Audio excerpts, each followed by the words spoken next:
আমি burst ANZ ডাইংয়ে আমি 1 বছর ধরে কর্মরত আছি।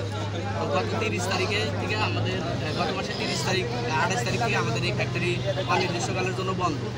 তো আমরা ওখানে ডিজিএমইতে গেছি, গত ইয়েতে গেছিলাম। তো আমাদের শ্রমিক ফেডারেশন থেকে গেছিলো। তো সিদ্ধান্ত আসছে যে গতকাল 30 তারিখে আমাদের পাওনা দিয়ে বুঝে দেওয়ার কথা। তো এখানে প্রায় আমরা 4000 কর্মী আজ কাল সকাল 8টা থেকে সারা রাত ইভেন এখন পর্যন্ত আমরা সারা রাস্তায় আন্দোলন অবরোধ করতেছি শান্তি সুষ্ঠুভাবে। এখন পর্যন্ত আমাদের কোনো পাওনা দিয়ে বা মালিক পক্ষ থেকে এখনো কোনো আশ্বাস দেয়নি। তো আমরা এই 4000 পরিবারের সাথে আরো 4000 ফ্যামিলি আমাদের সাথে যুক্ত আছে। তো এই মোট আমাদের 8000 ফ্যামিলির দায়ভার কে নিবে?